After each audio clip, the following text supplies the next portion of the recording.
Welcome back to Alpine Garage Sports, folks. My name is Chris. We're in the garage today.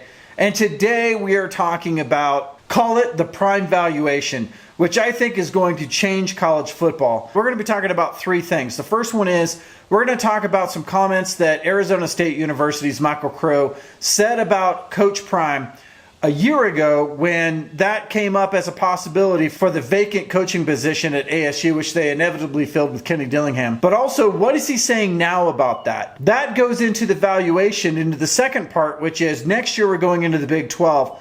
What does Coach Prime's salary look like compared to other Big 12 coaches in the division, which will give us a good idea of where we need to go for restructuring his contract. And then third, what is prime valuation and what does it matter in college football? Because I think it's changing college football right now. All that and more on this episode of Alpine Garage Sports.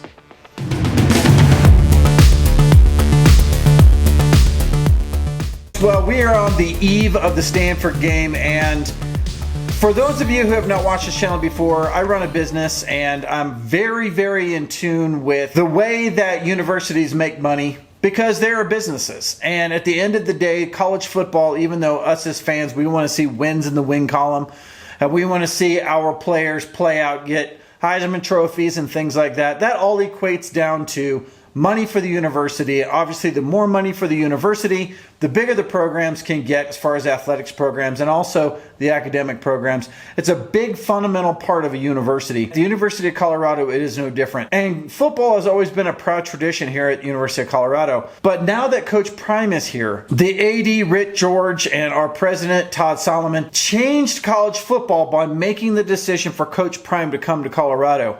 And it started last year with Coach Prime interviewing at various different schools that you've heard about. We've talked about Auburn and some others. Also now, Arizona State University's president, Michael Crow, has come out and said that last year, after they fired Herm Edwards, they were looking for a good coach. When you're looking for a head coach, you're looking for a head coach that's going to win you football games, right? I mean, that's really where it was in 2022.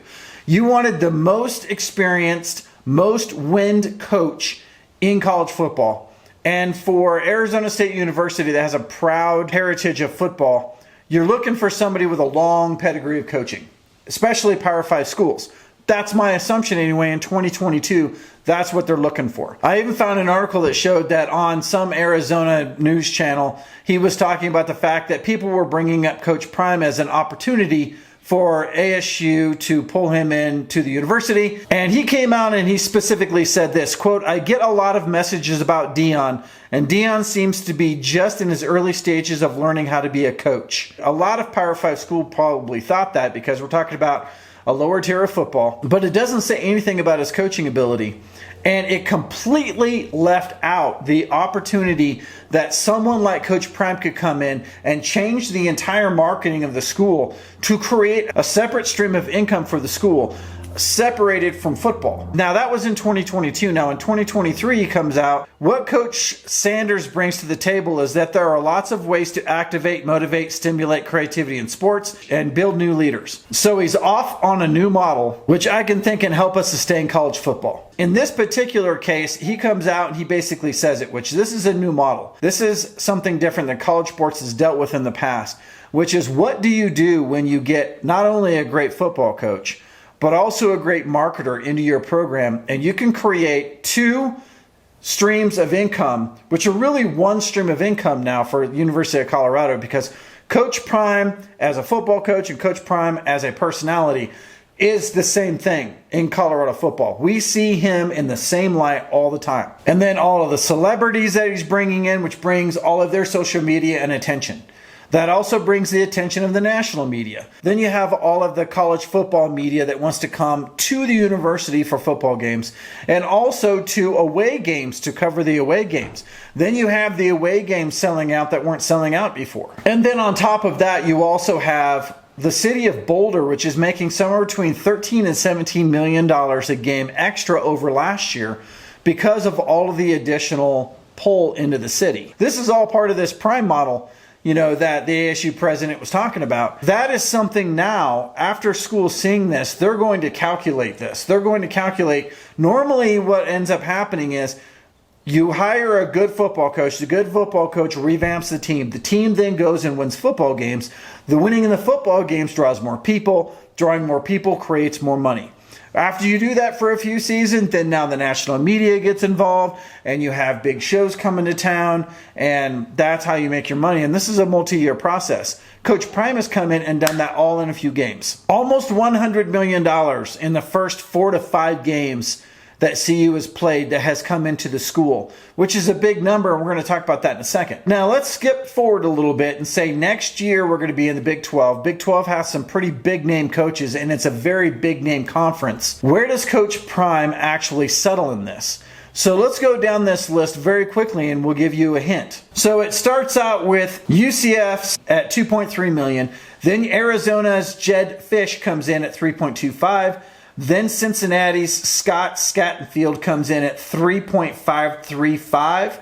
Then ASU, Kenny Dillingham, which is the school that was talking about Coach Prime being looked at $3.85 million. So he's already well below Coach Prime's salary right now. Then West Virginia has Neil Brown at $4 million. Iowa State University has Matt Campbell at $4 million. Texas Tech has Joey McGuire at $4.1 million. Houston has Dana Holgerson at $4.3 million. KSU has Chris Kleinman at $4.75 million. Then you have Coach Prime at $5.5 to $5.9 million. Kansas State has Lance Leopold at $5.75. Utah has Kyle Whittingham at $6.325. Back-to-back Pac-12 championships. OSU's Mike Gundy at $7.625. And honestly, I think he's been there since he was born. So that doesn't surprise me. And then TCU, Sonny Dykes, is not listed because it's a private program, but he has been guesstimated at $7.5+ million a year. And then if you skip a little bit more and you look at the complete total NCAA Power 5 schools, all of the top 25 coaches make more than $6.3 million a year, and the top 7 coaches make more than $10 million a year. These are football coaches. Some of these are marketers, I guess you could say. I mean, you could say that Nick Saban is a little bit of a marketer, but no, he's not. I mean, he does some commercials, and really the commercials are being looked at because Coach Prime are in those commercials, and I'm specifically speaking about the Aflac commercials. He's not a marketer. He's a football coach. Alabama brings the money to the university the same way that Georgia brings money to the university with Kirby Smart, is they win football games, and they win a lot of football games, and they win them regularly, and they're constantly in that like top 10 fold, and that's what brings the money in. Coach Prime is posed to do the same thing. He is posed to be in that elite group of coaches that brings their schools into the top 10 and competes in playoffs and national championships regularly, I do believe. But at the same time, he's got this whole nother line of marketing going on for the University of Colorado, which is getting people to be Colorado fans that would never have even considered it before. And this is kind of a replay of the late 80s, early 90s football for Colorado, where you saw a lot of celebrities wearing gear. But this was before social media. This was before you could buy jerseys online. The ability for the school to really blow up at that time was very small. Trying to get a University of Colorado jersey in Maryland in 1990 was probably way harder than it is now for someone in Maryland to buy a Colorado jersey. Coach Prime has picked the perfect timing for this, and we have picked the perfect coach. And he has brought us into the fold to where Colorado could potentially be in the top 25 of total valuations of the sports programs at the universities, where it isn't this year. It's outside of the top 25, with Washington being number 25 and Georgia being number 1. Keep in mind that Washington's valuation is like $145 million, whereas Georgia's in the $250 million range. And we already know that Coach has already brought $91 million in the first 4 games.